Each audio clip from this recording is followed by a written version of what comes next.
The morning the news broke, it was not just another headline. It was a tremor that rippled through trading floors in New York, London, and Mumbai. Grain dealers paused mid-sip of their coffee, stunned by the words flashing across their screens.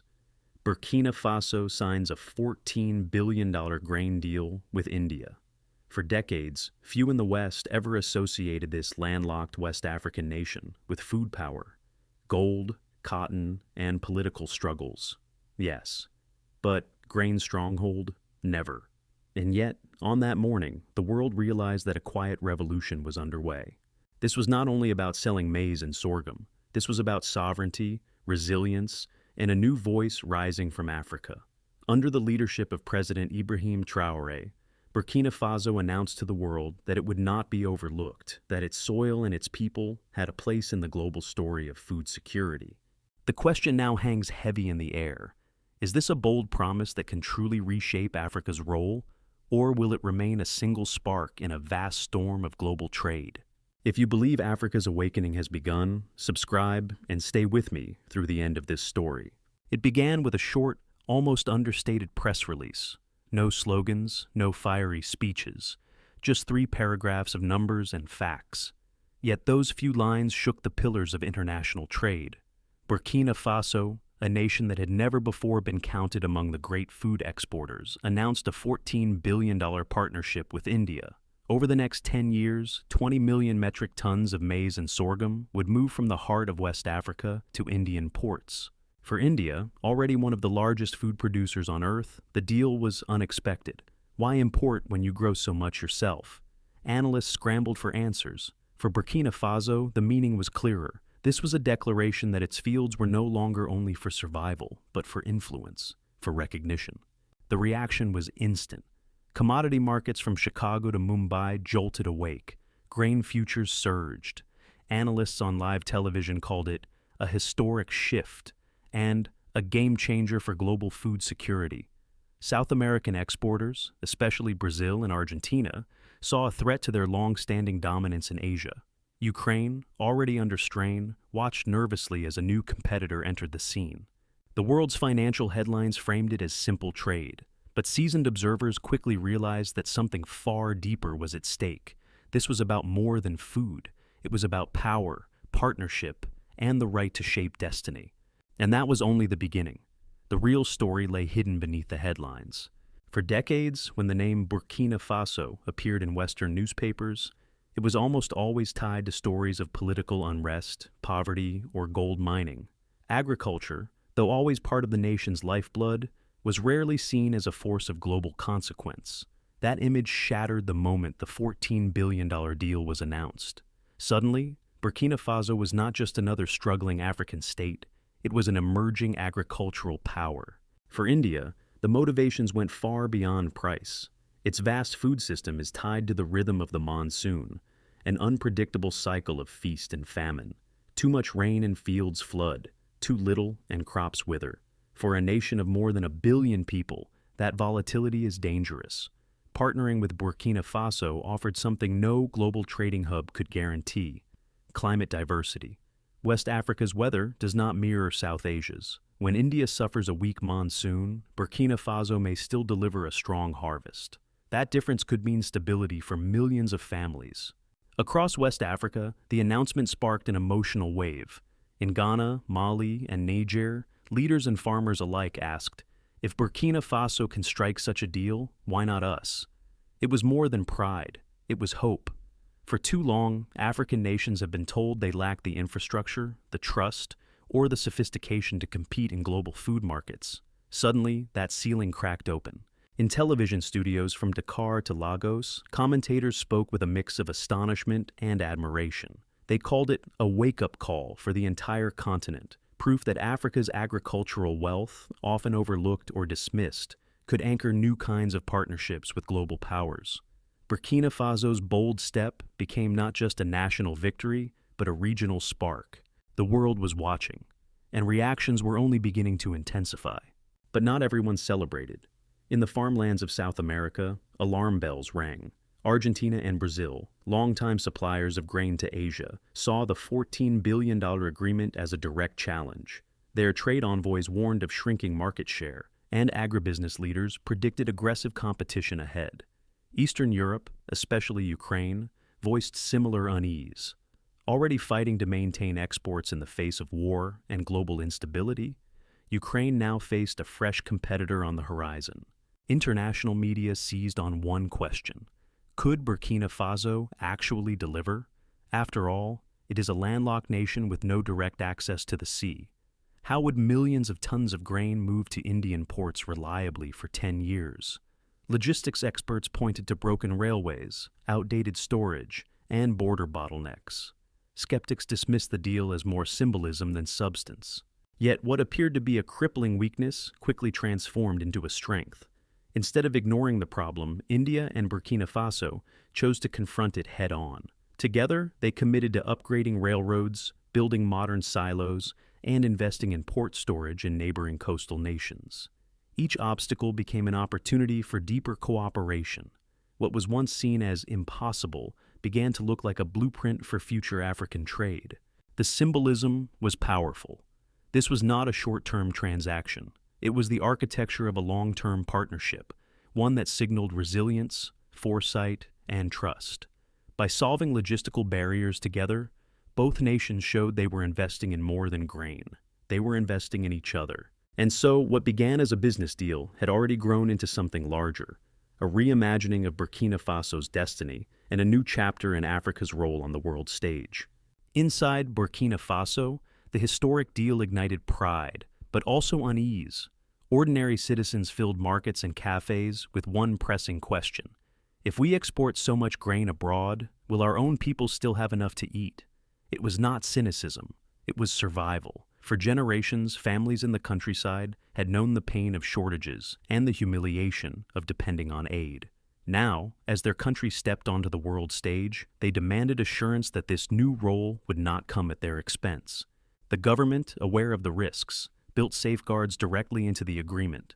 A fixed percentage of Burkina Faso's grain harvest was to be reserved for domestic use, immune to the pull of high international prices. Even if global markets surged, those stores could not be exported. In addition, revenue from the $14 billion contract would be reinvested into the people, used to subsidize local food costs, expand irrigation systems, and train farmers in modern methods. This dual promise, exports abroad, security at home, became a cornerstone of President Ibrahim Traoré's message. He understood that national pride must be rooted in the daily bread of the people.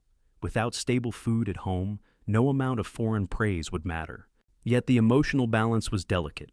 On the one hand, families celebrated that their nation was finally recognized as a force in agriculture. On the other, mothers at village wells whispered fears. What if the government fails to protect us? What if the best of our harvests leave our land, while our children go hungry? The stakes were not just economic, they were existential. Whether the rise of Burkina Faso would also mean the rise of its people, or whether ordinary citizens would be left behind in the glow of international applause. Beyond the markets and villages, the $14 billion grain deal carried undeniable political weight. By choosing India as its partner, Burkina Faso sent a clear message to the world. It would no longer accept being treated as a pawn in the games of great powers. For decades, African nations had endured trade agreements laced with military strings, political demands, or heavy debts. This partnership was different. India offered technology, infrastructure, and investment, without the chains of domination. President Ibrahim Traoré framed the decision as one of sovereignty. In his vision, Burkina Faso was not selling itself, but standing side by side with an equal. This distinction resonated deeply across Africa. Commentators noted that while China and Western nations often tied their economic influence to political leverage, India positioned itself as a partner, willing to listen and respect. That subtle difference marked a turning point. Inside Burkina Faso, the political reverberations were just as profound. Opposition voices, once quick to criticize, found themselves on uneasy ground. Could they dismiss a deal that promised jobs, infrastructure, and a louder voice for the nation on the global stage? For many citizens, the agreement became more than economics. It became a symbol of self-determination. Internationally, analysts observed that the deal weakened the narrative of Africa as perpetually dependent. It showed that even a small, landlocked nation could negotiate from a position of strength if led with vision. That strength, embodied by Traoré, elevated Burkina Faso from a quiet participant to an assertive actor in the global arena. And yet, the implications stretched further still, because to understand how monumental this was, the world, including the United States, had to reassess its place in the unfolding story. In Washington, the deal landed like a thunderclap. The United States, long accustomed to viewing itself as a central player in global food security, suddenly found the spotlight shifting elsewhere. Burkina Faso, a nation often mentioned in foreign policy briefings only in the context of conflict or aid, had become the face of a new agricultural frontier. American analysts were divided. Some warned that India's $14 billion bet was less about food and more about influence. If India could secure grain from Africa while investing in infrastructure, then its soft power across the continent would expand dramatically. For Washington, already wary of China's growing reach in Africa, this meant another competitor on the chessboard. Others, however, saw opportunity. The United States had long urged African nations to diversify their exports and reduce dependency on Western aid. Burkina Faso's deal seemed to embody that advice. Only now, the partner was India, not America. Some policymakers suggested that Washington should embrace this as a positive sign of African agency, even if it meant ceding some influence. Still, unease persisted. Agricultural lobbies in the Midwest questioned whether American grain could lose ground in Asian markets if African producers, backed by Indian investment, offered competitive alternatives. Think tanks warned of supply chain realignment, where India could redirect its purchasing power away from U.S. exporters. On Capitol Hill, the conversation broadened beyond trade. Lawmakers debated whether the U.S. risked falling behind in what some began calling the new food geopolitics. If energy defined power in the 20th century, could food security define the 21st? The Burkina Faso-India deal seemed to suggest so. For ordinary Americans, the news felt distant, yet significant. Media outlets framed it as part of a broader shift. The world no longer revolved solely around Washington, Brussels, or Beijing. A grain deal signed in Ouagadougou could ripple across stock markets in Chicago and policy rooms in D.C. That realization unsettled many, but also hinted at a truth the U.S. could no longer ignore. The future of global trade would be multipolar, and Africa was stepping into its role. Beyond the United States, the Burkina Faso-India deal sparked conversations across continents. European traders watched closely as a new player entered markets they had long dominated. Brazil and Argentina braced for competition, worried that Asia's growing appetite for maize and sorghum might be redirected. Eastern European exporters, particularly Ukraine, recognized a shift in leverage that could reshape pricing and long-term contracts. Yet, for much of the world, the story was also one of inspiration. Africa had often been portrayed as a continent of challenges, conflict, climate, and poverty. Now, a landlocked nation demonstrated that strategic vision, patience, and collaboration could change the narrative. Burkina Faso's fields, once overlooked, became symbols of possibility. International development organizations praised the partnership for its holistic approach. This was not a simple trade deal. It included infrastructure development, technology transfer, and capacity building for local farmers. Roads, railways, and storage facilities upgraded for grain exports would also serve broader economic growth. Observers noted that these elements created a model that other nations might emulate, blending trade with sustainable development. Analysts framed the deal as a lesson in diversification and resilience. No single region should monopolize global food supply, and climate risks could be mitigated through partnerships that span continents. The Burkina Faso-India agreement highlighted how smaller nations could assert agency in global systems, strengthening both their own economies and international stability. For viewers and policymakers alike, the question became personal. Can the U.S. and other major powers adjust to a world where Africa no longer waits for permission to act? Can other nations recognize and support African leadership rather than underestimate it? If you believe that Ibrahim Traoré's courage is Africa's voice, share your thoughts in the comments below. What few anticipated was that the deal would become more than a trade agreement. It would be a blueprint for national transformation. Burkina Faso, under President Ibrahim Traoré's guidance, leveraged the partnership to modernize its agricultural sector. India's investments went beyond buying grain. They included state-of-the-art irrigation systems, modern storage silos, and advanced training programs for local farmers. This was a profound shift. For the first time, Burkina Faso's farmers were equipped not only to grow enough to meet export demands, but also to increase yield sustainably for local consumption. Knowledge that once resided in foreign textbooks was now being cultivated in African soil. By the time the first shipment reached Indian ports, the nation had quietly transformed itself into a model of efficiency, resilience, and agricultural innovation. Even skeptics began to notice that what had seemed like a gamble was, in fact, a calculated masterstroke. The obstacles, lack of direct sea access, infrastructure gaps, and unpredictable weather, were addressed through ingenuity, collaboration, and foresight. In overcoming these challenges, Burkina Faso did not simply participate in global trade, it began to shape it. The transformation carried deeper significance than economics alone. By successfully navigating logistics, infrastructure, and climate challenges, Burkina Faso repositioned itself as a symbol of African ingenuity and independence. President Ibrahim Traoré emerged not merely as a negotiator, but as a visionary leader, demonstrating that African nations could chart their own course without undue reliance on traditional powers. Neighboring countries took notice. Ghana, Mali, and Niger began exploring similar long-term partnerships, inspired by Burkina Faso's bold example. The deal ignited a quiet revolution across West Africa, signaling that strategic planning, trust-based diplomacy, and investment in human and physical capital could empower even landlocked nations. In global terms, the narrative shifted. Burkina Faso went from a marginal actor to a respected player on the international stage. The $14 billion agreement became more than grain. It became a statement. Africa's leaders could negotiate as equals, harness their resources wisely, and influence global systems.